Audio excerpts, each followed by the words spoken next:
신구약 전체에 게시된 주 예수 그리스도에 관한 진리. 자, 오늘은 이제 우리가 시편을 한번 공부해 보도록 하겠습니다. 자, 우리가 잘 알고 있는 이 욥기부터 시작해서요. 욥기, 시편, 잠언, 전도서, 솔로몬의 노래 모두 그것을 이 5권의 책을 묶어서 시가서라고 부릅니다. 그러니까 시와 노래의 책이라는 얘기예요. 자, 여기서 욥기, 우리가 지난 시간에 욥기를 배울 때는요, 노래는 노래지만 불행한 사람에 관한 그 기록된 노래였어요. 그렇죠? 그래서 그 분위기 자체가 굉장히 좀 이렇게 암울하고 좀 절망적인 것들이 많았다는 거죠. 자, 그에 반해서 이 다음 책 시편은 행복한 사람에 대한 시적 기록입니다. 그래서 시편은 1편부터 뭐가 시작하냐면 복 있는 사람으로 시작을 해요. 그러니까 행복하단 말은 성경에서 blessed, 복이 있는 사람이란 뜻이에요.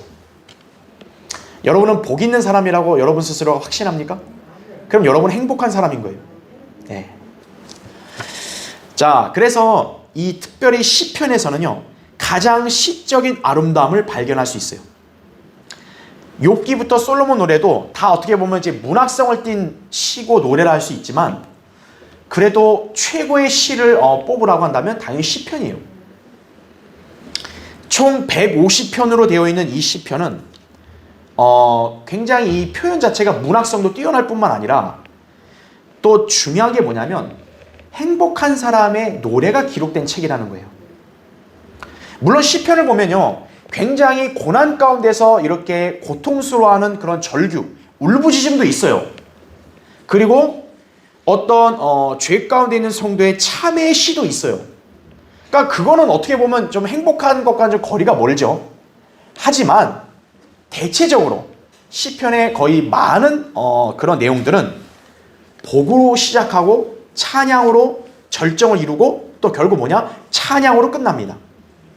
시편 1편이 복으로 시작하잖아요. 복 있는 사람으로 시작하잖아요. 맨 마지막 150편은 뭐로 끝나냐면 찬양으로 끝나요. 너희는 주를 찬양하라. 이거죠. 그러니까 처음과 끝이 뭐예요? 복 있는 사람이 찬양으로 끝나는 거예요. 자, 행복한 사람, 노래를 하기 마련이죠. 그렇죠. 슬픔에 잠겨있는 사람이 노래는 잘 안 나와요. 하지만 복이 넘치는 사람은 누가 시키지 않아도 자연스럽게 노래가 나옵니다. 그렇죠? 그래서 이 시편은 2000년 교회사 동안 수많은 성도들이 이 시편을 굉장히 이렇게 선호했죠. 왜냐하면 시편을 통해서 고난받는 성도들은 그 시를 통해서 때로는 도전도 받았고요. 위로를 받았죠. 그렇죠? 그리고 하나님을 찬양하는 노래는 누구나 다 아멘이죠. 이 시편의 찬양에 대해서 반론을 하는 그리스도인은 없어요. 그리스도인이라면 시편에 있는 이 하나님을 찬양하는 노래 가사에 대해서 불평하거나 이의를 제기할 사람은 아무도 없는 거예요. 그리고 그 찬양과 노래가 어떤 성도에게는 똑같은 간증이 되기도 하죠. 그렇죠? 그리고 이 시편에 보면은 하나님의 위대하심, 또 승리에 찬 확신, 이런 고백들이 많이 나와요. 그러니까 그것이 어떻게 되면 우리에게는 도전이 되고 힘이 되는 거죠. 그래서 수많은 성도들이 이 시편을 굉장히 사랑했다라는 거예요. 자, 그런데 지금 제가 설명한 거는 그냥 모든 성도들이 다 그냥 일반적으로 공유하는 내용이고, 하나님이 단순히 그냥 시편을 통해서 그냥 찬양과 노래를 주신 게 아니라 이 시편은요, 위대한 예언의 책이라는 걸 아셔야 돼요. 보통의 교회들은 그냥 시편을 통해서 자기네 삶의 어떤 일상적인 부분에만 적용하려고 하잖아요. 그런데 그렇게 하면 안 됩니다. 이 시편은 여러분이 꼭 알고 계셔야 될 게 예언적인 노래들이라 보셔야 돼요. 사실 시편에서 나타나는 이 예언들은요, 우리 보통 예언하면 어느 책에 많이 나와요? 선지서들에 많이 나온다고 다 알잖아요. 근데요, 이 예언의 양을 볼 때는요, 선지서보다도 시편에 훨씬 더 많아요. 그래서 시편은요, 어떻게 보면 예언의 최고봉이라고 할 수 있는 책이기도 하는 거예요. 왜 그렇게 표현할 수 있냐? 특히 여기에 있는 모든 예언들은 다 누구와 연관되냐면 주 예수 그리스도와 관련되어 있어요. 그래서 시편의 내용들을 보면요, 예수 그리스도와 관련된 예언들이 굉장히 많이 기록되어 있어요. 특히요, 예수 그리스도의 재림과 연관된 내용들은요, 마태복음, 마가복음, 누가복음, 요한복음에 있는 그 내용들보다 훨씬 더 정보가 방대해요. 그래서 이 시편이라는 책을 여러분이 읽고 또는 묵상하고 때로는 공부할 때는요, 단순한 여러분이 어떤 교훈으로만 생각하면 안 되고 이 시편은 예언적 진리들이 다수 기록됐다라고 보셔야 돼요. 특히 그 예언의 대주제는 예수 그리스도예요. 이 시편은. 자, 예수 그리스도와 연관된 그런 내용들은 굉장히 많죠. 주로 예언적인 부분을 볼 땐 재림에 관한 예언이 많잖아요. 그런데 시편에는 예수님의 초림에 관한 예언들도 굉장히 상세하게 나와요. 그래서 예수 그리스도의 초림과 연관된 내용들도 많이 나오고, 그것뿐만 아니라 사실 성경에는 재림이 더 많잖아요. 강조하고, 그렇죠? 예수 그리스도의 재림에 관한 내용들은 아예 직접적으로 말하는 내용도 있고, 또 예수 그리스도의 통치에 관한 내용에 대해서 찬양하라는 말씀들도 나와요. 그러니까 우리가 하나님을 찬양하라. 아, 맞습니다. 그렇게만 끝나면 안 되고, 왜 하나님을 찬양하라 그러냐 이거예요. 주 하나님을 왜 찬양하냐 그러냐면 하나님께서 통치하신단 말이 나와요. 그럼 그 통치가 바로 어떤 예언이에요? 재림의 예언인 거예요. 그래서 오늘 이 시간을 계기로 해서 이제 여러분이 시편을 앞으로 여러분이 접할 때는 그냥 단순한 나의 어떤 즐거움, 평안한 노래 이게 아니라 이거는 예언적 책이다라는 걸 아셔야 돼요. 그럴 때 여러분이 시편을 읽을 때 거기서 더 깊이 있는 진리들을 여러분이 발견할 수 있는 것이에요. 자, 우리는 이 시편을 통해서 주 예수 그리스도에 관한 진리들, 특히나 초림과 재림에 관한 그런 놀라운 예언들을 이제 발견하게 될 것입니다. 그런데 제가 여기서 이제 먼저 여러분에게 드리고 싶은 말씀은, 사실 시편에요, 이 예언들이 너무 많기 때문에 지금 이걸 사실 어떻게 보면 우리가 다 공부하게 되면요, 시편을 다 공부해야 돼요. 1편부터 150편까지. 근데 지금 우리 이 시간은 시편이라는 책을 다 공부하는 게 아니라 성경 전체에서 예수 그리스도와 연관된 진리들만 봐야 되잖아요. 근데 그렇게 하다 보니까 시편을 다 볼 수밖에 없는 상황도 생겨요. 그래서 제가 이제 생각한 것은 다 보는 게 아니고, 이제 어차피 이제 여러분이 몇 가지만 보면 시편의 다른 편들을 볼 때도, 다른 장을 볼 때도 반복되는 내용들이니까. 그래서 저는 이제 그 반복되는 내용들 중에서도 특히 초림과 재림에 관한 예언들 중에서 좀 뭔가 여러분이 잘 알아야 될 그런 중요한 부분들만 제가 몇 가지 발췌해서 이 시간에는 강의하려고 하는 것이. 그래서 다 하진 않고 어차피 초림과 재림의 딱 예언은 딱 이미 정해져 있는 거예요. 그 가운데서 이 시편에서 어떤 부분이 이게 초림과 재림을 또 암시하고 있는가, 이제 그런 부분들, 특히나 세대주의적 경륜의 상황에 따라서 이게 어떻게 또 배열이 됐는가, 이제 그런 부분들을 한번 볼 것이에요. 그러니까 여러분들이 이제 그것만 딱 기억하셔서, 아하, 이 시간에는 이제 앞으로 몇 주 동안은 시편을 다 보는 게 아니고 몇 가지만 보는구나. 그러나 결국 뭐예요? 예수 그리스도와 관련된 예언들이 다 여러 차례 반복되어 있고 또 담겨 있다. 그렇게 보시면 되는 거예요. 자, 그래서 오늘 이제 첫 시간이니까 이제 개괄적인 내용만 먼저 하려고 해요. 자, 먼저 첫 번째 보세요. 예수 그리스도의 위대하심을 보여주는 책이 바로 시편이다라는 거죠. 단순한 성도들의 찬양이 아니라 예수 그리스도의 위대하심을 보여주는 게 이 시편이라는 거예요. 자, 그러면 이 시편이 왜 예수 그리스도의 위대하심을 어떻게 보여줄 수 있냐? 먼저 첫 번째 보세요. 자, 시편은요, 주로 누구의 시라고 볼 수 있냐면 다윗의 시라고 볼 수 있어요. 자, 밑에 괄호 1번 보세요. 시편은 다윗의 책이라 해도 과언이 아니다 하는 거죠. 왜냐하면 시편 대부분의 저자가 바로 누구기 때문에 그래요? 다윗이기 때문입니다. 근데 여러분이 볼 때는 전체 150편 중에 다 다윗이 기록했단 말은 없어요. 150편 중에서 74개가 직접적으로 다윗의 시라고 제시되어 있어요. 그러니까 여러분 시편을 보다 보면 각 편 위에 소제목들이 있거든요. 그 소제목들을 보면 다윗의 시라는 말이 직접적으로 제시된 게 74개예요. 그러니까 다윗이 다 150편을 기록한 건 아니지만 거의 반 가까이는 직접적으로 다윗의 시라고 나오죠. 그렇죠? 자, 그러면 계속 교환 보세요. 74개가 다윗의 시고 아삽의 시가 12개, 헤만과 에단의 시가 각각 1개, 그 다음에 악장에게가 표제로 되어 있어요. 어떤 시편을 보면 악장에게라 한번 나와 있어요. 그런 것들은 작자 미상의 시질이죠. 누군지를 기록된 게 아니죠. 그 14개 모두 중요하게 했어요. 다윗의 영향 가운데 기록된 것이라는 거예요. 아삽, 헤만 다 다윗 때 뭐냐면 찬양 인도자들로 임명한 사람들이에요. 그러니까 어떻게 보면 이런 인물들 다 뭐예요? 다윗의 영향하에 있던 사람들인 거죠. 그러니까 다윗이 직접적으로 기록을 하지 않았다 할지라도 이러한 사람들이 발표한 시도 역시 뭐예요? 다윗의 영향 아래 있으니 결국 적어도 다 합치면은 102개, 150편 중에 102개는 다윗의 시라고 할 수도 있다라는 거죠. 그래서 뭐 사실 시편에 보면 모세 시도 있긴 해요. 시편에는. 그렇지만 시편에는 대다수가 다 다윗의 시로 또 직간접적인 시들이 있기 때문에 시편은 다윗의 시라고 해도 과언이 아닌 거예요. 그래서 자, 그러면 괄호 2번 보세요. 다윗의 시편을 통해 우리가 발견할 수 있는 진리는 뭐냐면 예수 그리스도와 관련된 예언과 성도들에게 주시는 경건한 교훈이다라는 거예요.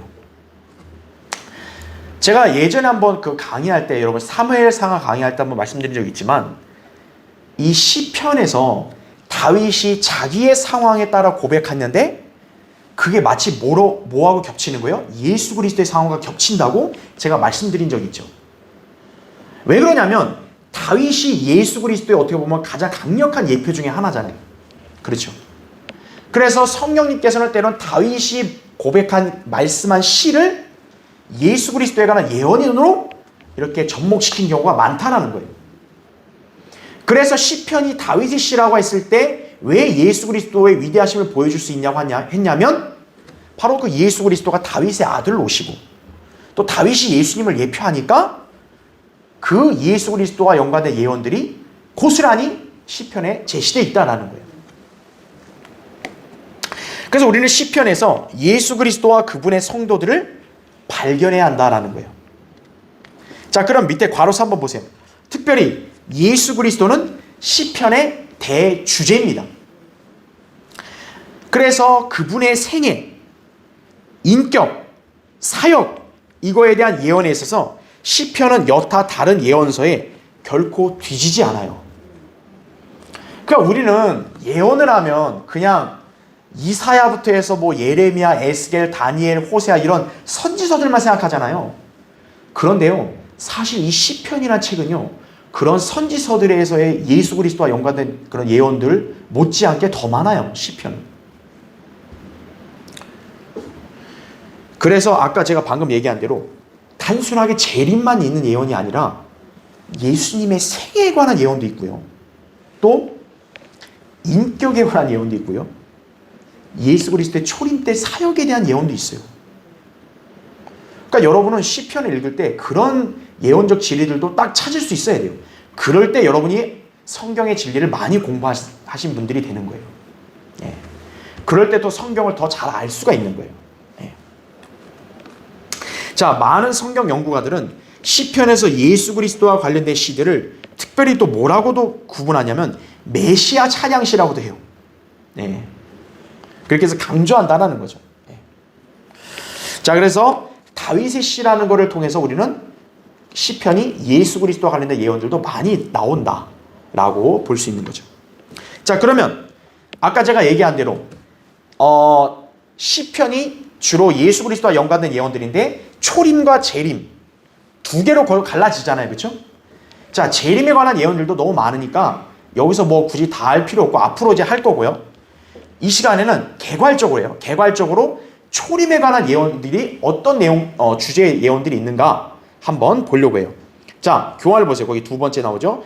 초림에 대한 예언들이에요. 밑에 괄호 1번. 자, 뭐부터 나오죠?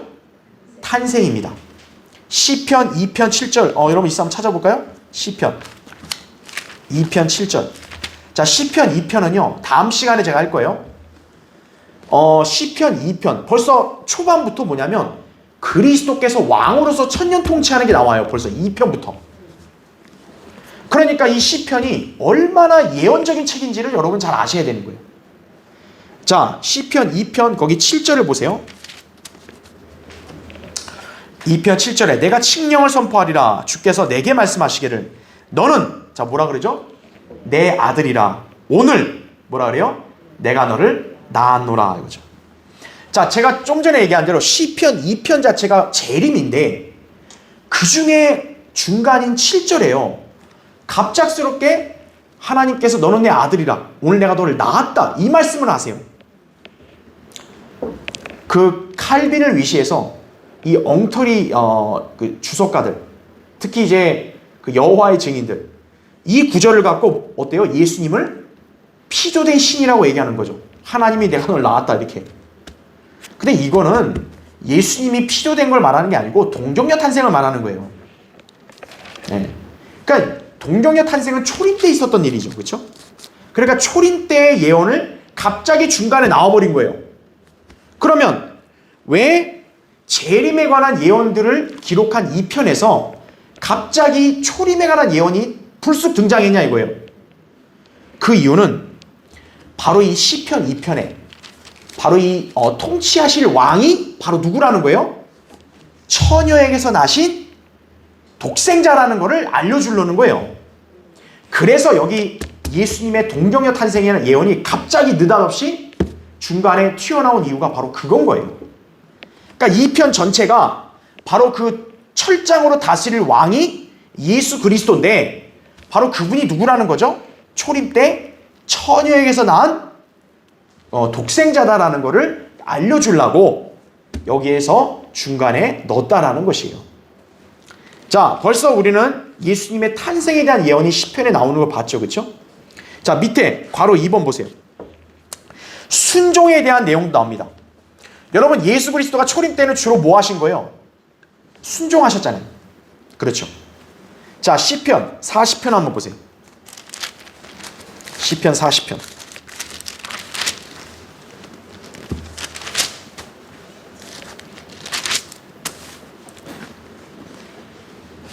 저 시편 40편 6절부터 제가 8절을 읽을게요. 주께서는 희생제와 예물을 바라지 않으시고 주께서 내 귀를 열어주셨으며 번제와 속죄제도 요구하지 아니하셨나이다. 그때 내가 말씀드리길 보소서 내가 왔나이다.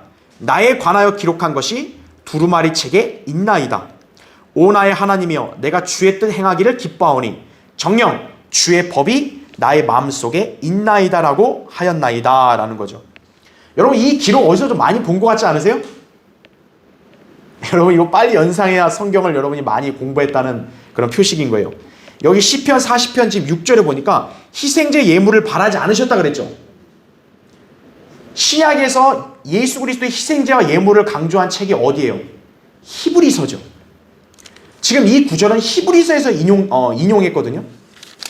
희생제와 예물을 바라지 않으셨다라고 말씀하죠. 그리고 두루마리 책에 나에 관한 기록한 것이 있다라고 그러잖아요. 자, 그래서 히브리서 한번 보세요. 히브리서 10장. 히브리서 10장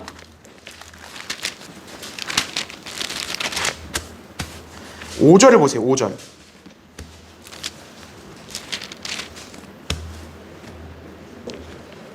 자, 히브리서 10장 5절에 이제 바울이 이제 이거 구약의 아까 시편 40편을 인용한 거예요. 근데 보세요. 10장 5절에 그러므로 그가 세상에 오실 때 말씀하시기를 주께서는 희생제물과 예물을 바라지 아니하시고 아까 우리 시편에 봤던 내용 그대로 나오죠? 근데 여러분 여기서 잘 기억할 게 있어요. 나를 위하여 뭐라 그래요? 한 몸을 예비하셨도다 이렇게 말씀합니다. 아까 시편 40편에서는 주께서 뭐라 그랬었어요? 내 귀를 열어주셨다라고 말했는데 성령님께서 신약 히브리서에서 인용할 때는 귀라는 말이 빠졌어요. 그리고 여기서 뭐로 바뀌었어요? 몸으로 바뀐 거예요. 그 밑에 이제 7절은 아까랑 거의 똑같아요. 히브리서 10장 7절은 시편 40편과 똑같아요. 자, 그러면 이제 여러분은 이제 우리 교환을 보세요. 교환에 바로 2번을 보세요. 괄호 2번에서 2번을 제가 읽을 테니까 여러분 눈으로 잘 보세요. 이 구절은 예수 그리스도께서 아버지의 뜻에 순종하는 것을 보여주는 예언이다 이거죠. 그러니까 두루마리 책에 기록되니까 어때요? 나에 관해 기록되니까 행하려고 왔다 이런 거죠. 아들 하나님께서. 특히 7, 8절 말씀 아까 우리 읽었던 대로 두루마리 책에 나에 관해 기록한 내가 주의 뜻 행하려고 왔나이다 그랬잖아요. 그거는 뭘 연상하냐면 요한복음 6장 38절에 이는 내가 하늘에서 내려온 것은 내 자신의 뜻을 행하려는 것이 아니요 나를 보내신 분의 뜻을 행하려는 것임이라 라는 말씀을 연상하게 하는 거죠. 예수님이 초림 때 항상 무리들에게 얘기하셨죠. 내 자신의 뜻을 행하러 온 게 아니고 나를 보내신 아버지의 뜻을 행하려고 왔다 그랬잖아요. 그러니까 시편의 그 말씀 그대로 예수 그리스도가 하나님이심에도 아들로서 순종하시고 왔잖아요.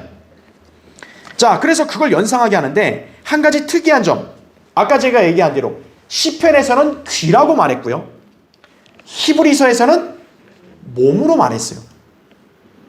그러니까 이 덜 떨어진 사람들은 이거 성경이 틀렸다고도 이런 소리 하는 거예요. 아니에요. 성령님께서 의도적으로 바꾸셔서 인용한 거예요. 왜 그럴까요? 시편에서는 자, 여러분 귀는 뭘 뜻하냐면 순종을 말합니다. 고대에는 이 종의 귀를 뚫었어요. 주인의 표식이라는 의미로. 그러니까 귀를 얘기했다는 것은 순종을 나타내는 거예요. 자, 그럼 반면에 히브리서에서 몸은 뭘까요? 예수 그리스도의 몸은 바로 뭐하고 비교돼요? 희생제물과 비교되죠. 구약에서는 동물의 희생제물을 드렸지만 신약에는 예수님의 몸이 희생제물 아니에요. 그러니까 어떤 차이점으로 우리가 받아들이면 될까요?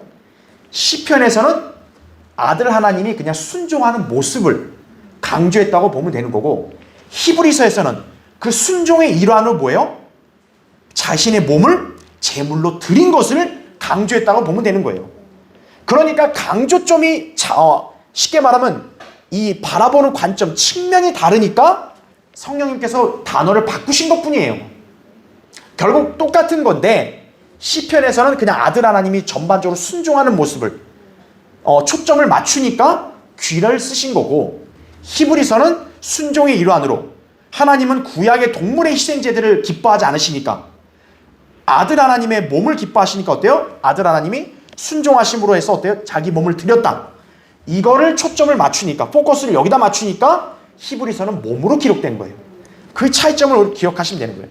성경이 틀린 게 아니라는 거죠. 바라보는 관점의 차이인 거다라는 거예요.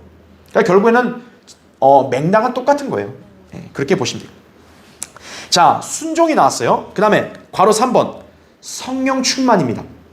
자, 이건 시편 45편에 나오는 건데 이제 교환을 그냥 볼게요. 시편 45편도 모두 재림에 관한 문맥이지만 특히 여러분 시편 45편은 뭐가 나오냐면 그 혼인식, 어린 양의 혼인식에 관한 예언이 나오거든요. 그런데 그 가운데요, 아까처럼 7절에 뭐가 나오냐면 하나님, 곧 당신의 하나님께서 당신께 뭐라 그래요?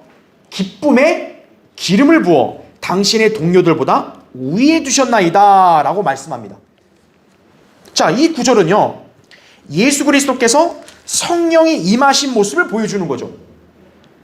자, 기쁨의 기름을 부었다 이거죠. 아들 하나님이 기쁨의 기름을 부으심을 받았어요. 여러분, 기름은 뭘 상징하죠? 성령을 상징하죠. 그리고 마태복음 3장 16절을 보면 예수님이 침례를 받고 올라오실 때 어떻게 했어요? 성령이 비둘기같이 임했다 그랬죠. 그리고 하늘에서 음성이 나서 아버지 하나님이 기뻐하신다 그랬죠. 그렇죠? 기쁨의 기름. 바로 예수 그리스도가 성령의 기름 부음 받으신 것. 그건 초림 때 있었던 거잖아요. 그렇죠? 바로서 히브리서 1장 9절에서도 이 말씀이 다시 한번 인용돼서 반복되고 있다라는 거죠. 그러니까 예수님께서는 성령으로 충만하셨다라는 거죠. 그것을 또 시편에서도 예언하고 있는 거예요. 그 다음에 괄호 4번 고난과 죽으심. 이 내용은요 너무 많아서 여기서 개괄 다 할 수 없어요. 자, 다음 페이지 보세요. 그냥 몇 가지만 볼게요. 자, 예수 그리스도가 고난을 받으시고 죽으시는 그 사건에 대해서 사복음서는 당연히 그 사건을 자세히 기록했죠. 그런데 시편에서는 그거를 미리 예언적으로 다 담아놨어요. 그래서 여러분이 사복음서 읽을 때 성경을 이루셔 하심이라는 말씀 보이잖아요. 그렇죠? 성경에 이렇게 된 대로 이렇게 되었다 이렇게 되잖아요. 거기 보면 거기에 많은 구절들이 다 시편을 예로 든 거예요. 전부. 네, 그렇게 보시면 돼요. 자, 먼저 볼게요. 1번 비방입니다. 예수 그리스도가 비방을 받으셨다. 초림 때 그랬죠. 시편 거기 교환 보세요. 69편 9절에 보면 주의 전을 위한 열성이 나를 삼켰으며 주를 비방하는 자들의 비방이 어때요? 내게 떨어졌나이다 그랬죠. 이 예언은 요한복음 2장 17절에서 그대로 성취가 되었다라고 보면 되죠. 그래서 초림 때 주의 전을 위한 열성이 나를 삼켰다. 그러니까 주님이 열성이 많으니까 어때요? 성전이 더러워진 걸 용납 못해서 다 내쫓은 거죠. 네, 그 예언이 이루어졌다는 거예요. 그 다음에 2번 배신입니다. 예수 그리스도가 배신당하실 거라는 예언이 시편에 기록되어 있고 그대로 성취가 됐죠. 그게 시편 41편 9절에 나온 거예요. 거기 보이죠? 정녕 내가 믿었던 내 빵을 먹었던 나의 친한 친구도 나를 대적하여 자기 발꿈치를 어떻게 해요? 들었나이다 이거죠. 이거 누구예요? 유다 이스카리ot이죠. 이 예언은 누가복음 22장 48절에서 성취되었다라는 거죠. 네. 그러니까 예수 그리스도는 유다 이스카리ot을 향해서 뭐라고 불렀어요? 친구여 이렇게 불렀잖아요. 그러니까 제3자가 아니라 예수님이 임명한 사도 중에 하나가 예수님을 배신한 거예요. 네. 그러니까 여러분이 아셔야 될 게 우리 인간 사회에서는요. 사실 제일 충격이 큰 것 중에 하나가 뭐냐면 남한테 배신당하는 거거든요. 보통 사람이 그럴 만한 사람이 하는 거는 그다지 충격적이지 않아요. 왜? 원래 그런 인간이니까. 근데 내가 믿고 내가 사랑했던 사람이 나를 배신해봐요. 그 상처와 아픔이 얼마나 큰 거예요. 그런데 예수 그리스도는 어때요? 인간이 겪을 수 있는 그런 배신의 고통도 어떻게 보면 그분은 겪으신 거예요. 물론 유다 이스카리ot이 마귀인 건 알았지만 그럼에도 어때요? 주님께서 알았어도 그 유다 이스카리ot을 받아들이고 한 게 성경의 예언을 이루는 거예요. 그럼 하나님은 왜 그런 상황을 허락하셨을까요? 예수 그리스도가 그런 고난도 겪으심으로써 어때요? 우리를 동정하시고 위로할 수 있는 거예요. 네, 그렇죠? 자, 어쨌든 이제 배신에 대한 내용도 이제 성취됐죠? 밑에 3번 버림받음. 시편 22편 1절. 이제 우리가 이거 조만간 할 건데 나의 하나님 어찌하여 주께서는 나를 버리셨나이까? 그 시편 기자가 외친 거지만 이걸 정확히 나중에 누가 똑같이 외치죠? 예수 그리스도께서 십자가상에서 이렇게 절규하셨죠. 그렇죠. 마태복음 27장 46절에 정확히 나오죠. 그러니까 그 외친 것까지도 예언을 뭐예요? 시편에서 이미 기록해 놨다라는 거예요. 성경은 얼마나 위대한 책이에요. 그렇죠? 밑에 4번 십자가의 조롱입니다. 역시 시편 22편 7, 8절이에요. 나를 보는 자는 다 어때요? 조롱하며 비웃나니라고 말하죠. 마태복음 27장 40절 49절에서 성취되었다 이거죠. 십자가상에서 어땠어요? 거기 있는 사람들이 뭐 이렇게 그리스도여 하는 예수야 너 내려와서 구원해보라 그러잖아요. 자기 자신을 구원해보라. 막 조롱했죠. 시편에 정확히 이야기해 있죠. 밑에 동그라미 5번 못 박힘. 시편 22편 16절에 그들이 내 손과 내 발을 어떻게 해요? 찔렀나이다. 누가복음 23장 33절에 갈보리에서 정확하게 어떻게 돼요? 성취가 된 거죠. 그래서 여러분 잘 아셔야 될 게 이 말씀 때문에 예수 그리스도가 십자가에 못 박히신 거예요. 십자가는 로마의 사형기구예요. 근데 예수님은 유대인으로 오셨잖아요. 유대인들이 예수님을 증오하고 죽이려 했던 건 뭐예요? 예수님이 신성모독을 했다는 거거든요. 자신을 하나님이라 해가지고 신성모독했다는 거거든요. 그럼 원래 신성모독을 하면 율법에 따르면 어떻게 해야 돼요? 돌로 쳐 죽여야 되는 거예요. 그럼 예수님은 원래 유대인들의 증오에 따라서 율법상 어떻게 돼요? 돌에 맞으셔야 되는 거예요. 원래가. 근데 예수님은 돌에 안 맞았죠. 그렇죠? 왜 안 맞은 거죠? 바로 이 성경의 예언 때문인 거예요. 예수님이 돌 맞아 죽었으면 어떻게 되는 거예요? 이 시편의 예언이 잘못돼 버린 거예요. 예수님은 손과 발을 찔림을 당해야 되는 거예요. 그럼 그 당시에 사람들이 볼 때 야 손과 발이 찔린다? 도대체 이게 무슨 모습이지?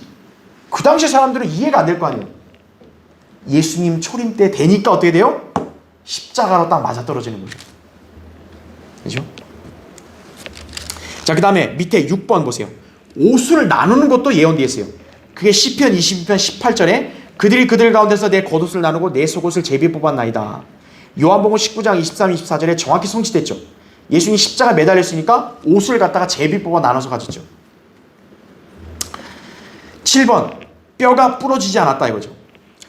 시편 34편 20절에 주께서 그의 모든 뼈를 간수하사 그 중에 하나도 부러지지 않게 하시는도다 그랬죠. 보통 십자가의 죽음은요 굉장히 고통스럽습니다. 그래서 고통을 빨리 없애기 위해서요, 그래서 뼈를 꺾어서 죽이는 거예요, 빨리. 그런데 예수 그리스도의 차례가 돼서 왔을 때 어때요? 병사들이 뼈를 안 꺾어요. 옆에 강도들은 다 뼈를 꺾었는데 예수 그리스도의 뼈는 안 꺾었어요. 왜죠? 이 성경의 예언 때문에. 만약 예수님도 안 죽었나? 뼈 꺾으면 어떻게 되는 거예요? 성경의 예언이 어그져 버리는 거예요. 그러니까 예수님한테는 손을 못 대는 거예요. 예, 이미 죽은 걸 아니까 뼈는 안 꺾고 어떻게 해요? 대신 창으로 옆구리를 찔렀죠. 피와 물이 다 쏟았죠. 자, 고난과 죽으심에 대한 이런 예언들만 여러분 봐도 이런 주제들이 얼마나 많아요. 그렇죠? 예. 그 예언이 다 성취가 된 거예요, 전부. 자, 그 다음에 밑에 괄호 5번 보세요. 부활입니다, 부활. 자, 이거는 시편, 여러분 16편 보세요.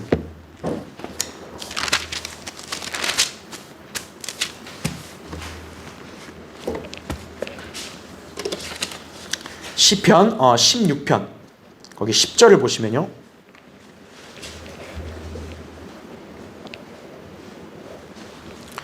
자, 시편 16편 10절, 이거는 여러분이 굉장히 좀 이렇게 익숙하게 또 알고 있는 구절 중에 하나입니다. 거기 보면 이는 주께서, 자, 뭐라고 얘기하죠? 내 혼을 지옥에 버려두지 아니하시며 주의 거룩하신 분으로 뭐라 그러죠? 썩어짐을 보지 않게 하실 것임이니이다 이거죠. 이거 당시에는 뭐예요? 누가 이걸 시를 말한 거예요? 다윗이 말한 거거든요. 근데 다윗이 이걸 말했는데 이게 누구에 대한 예언이었던 거예요? 자기가 말했지만 예수 그리스도에 대한 예언이었다라는 거죠. 그래서 이 구절이 사도행전 2장 27절에도 인용이 돼요. 그래서 우리가 이 구절을 통해서 뭘 우리가 깨달았던 거죠? 예수님이 죽으셨을 때 혼이 어디로 갔다는 거예요? 지옥으로 갔다라는 거죠. 이 구절이 근거가 되는 거죠. 그러니까 지옥에 갔는데 어때요? 지옥에서 버려지지 않았다라는 거죠. 그렇죠. 자, 그래서 오늘날 이 유대인들은요, 예수 그리스도가 죽었다는 이유로 예수님은 메시아가 아니다라고 생각을 해요. 왜냐하면 그 유대인들이 얼마나 무지하냐면 메시아는 죽지 않는다라고 생각하거든요.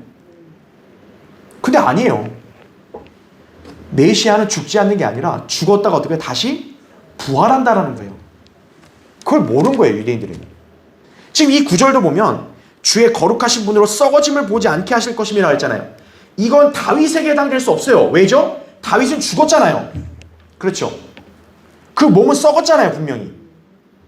근데 여기는 몸이 썩어짐을 보지 않는다 그랬어요. 아니, 죽는데 어떻게 몸이 안 썩냐고요. 부활하는 거죠.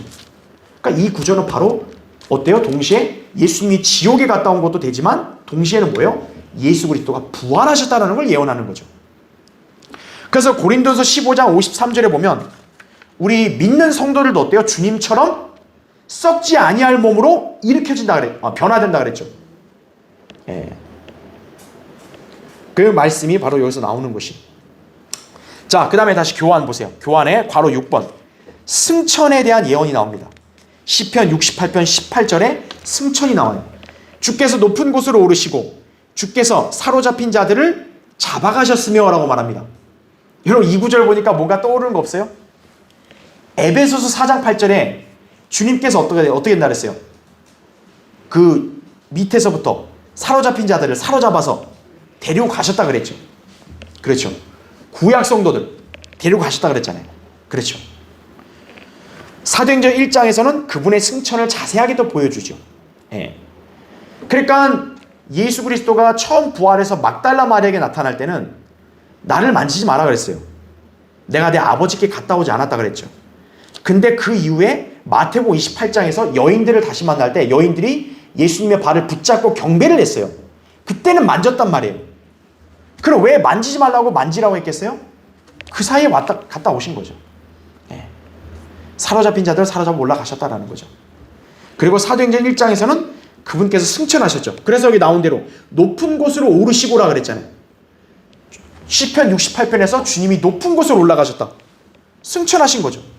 정확히 성취가 된 거죠. 그 다음에 괄호 7번 제사장직 시편 110편 4절. 이거는 여러분도 잘 아시는 구절이에요. 우리가 예수님의 제사장 얘기할 때 예수님은 어느 계열의 제사장이라 그랬어요?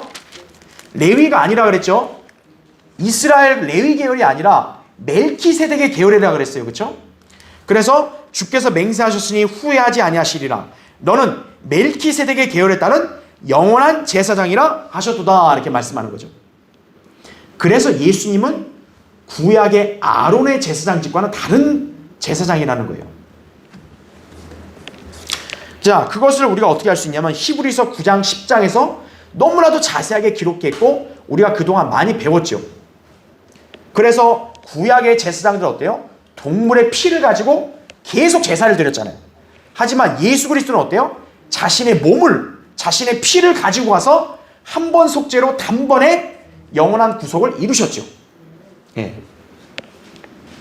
예수님께서는 죽으실 때 자신의 몸이 직접 제물이 되셨고 그분의 피가 완전한 구속을 이룬 거죠.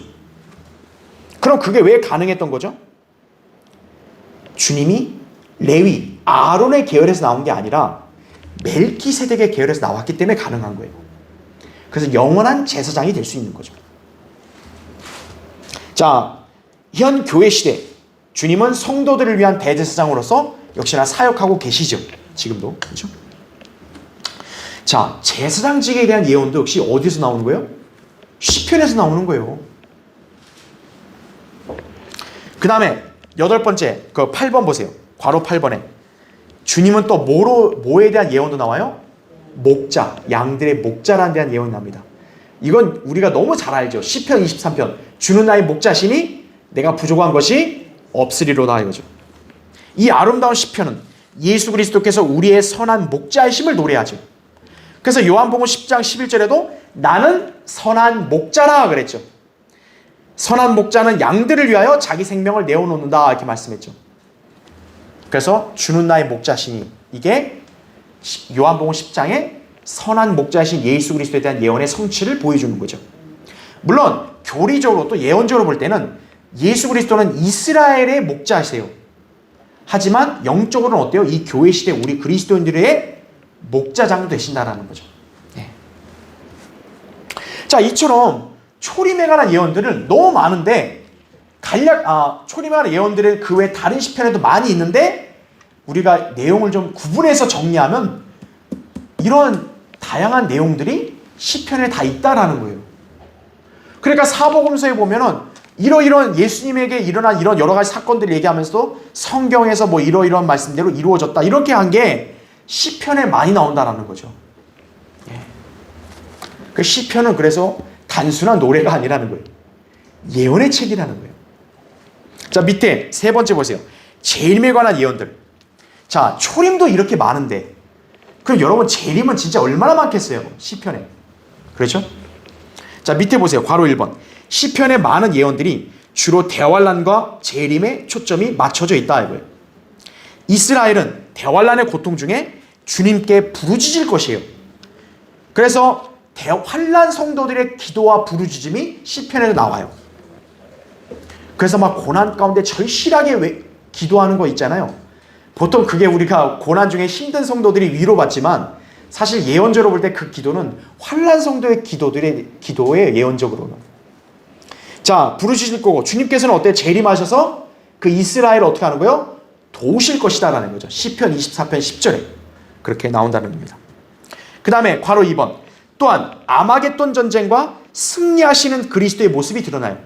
재림과 연관해서 이스라엘의 기도를 들으시고 도우시는 모습도 나오고 또 아마겟돈 전쟁에서 승리하시고 이방인들을 쳐부수시고 위엄과 영광 있는 모습에 대한 예언도 나온다는 거죠. 시편 2편이나 47편에도 그렇게 볼 수 있습니다.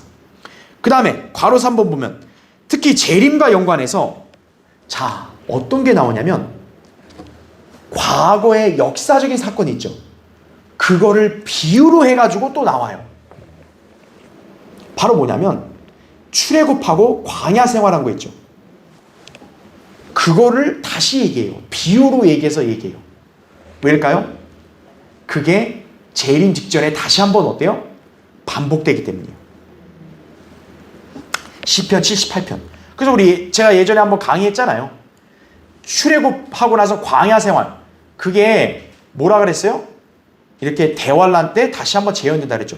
그 출애굽하는 것도 다시 한번 그 이집트에 내린 재앙. 대환란 재앙이라 다시 얘기했잖아요. 그죠? 그 다음에 괄호 4번. 시편에서는 주로 왕이신 주님을 찬양하는 노래들이 연이어 등장해요. 시편 95편부터 해가지고요. 96, 97, 98, 99, 100 하면 100편은요. 다 오 주께 노래하라. 오 주 하나님을 찬양하라. 다 이 내용이 나와요. 근데 왜 찬양하라 그러냐면 주님이 통치하시니까 찬양하라는 말이 나와요. 그럼 주님의 통치는 언제 나옵니까? 재림 때죠. 그러니까 재림에 관한 예언이 바로 나온다라는 거죠. 그래서 재림에 관한 예언들도 상당히 많다 이거예요. 시편에는. 자, 그래서 마지막 네 번째 보세요. 성경의 예언은 기록된 그대로 어때요? 성취가 된다 이거죠. 이것은 우리가 초림과 관련된 일들이 실제 예언대로 성취된 것을 알고 있죠. 실제로 초림 일들을 보니까 구약의 예언이 그대로 이루어졌잖아요. 그럼 마찬가지로 구약에서 재림에 관해 예언한 것도 역시 어때요? 그대로 다 성취될 것을 믿어야죠. 그렇죠? 그럼으로써 어떻게 합니까? 우리는 성경의 예언을 통해서 소망을 우리가 발견할 수 있는 거예요. 소망을 가질 수 있는 거예요. 자, 우리는 그것을 시편이라는 책에서 발견할 수 있는 것이다. 그죠? 그래서 우리는 이 책을 통해 예수 그리스도의 위대하심을 발견하게 되는 것이에요. 시편 놀라운 책이죠. 그렇죠? 자, 다음 시간부터 이제 본격적으로 그런 예수 그리스도와 연관된 구체적 예언들을 보겠습니다.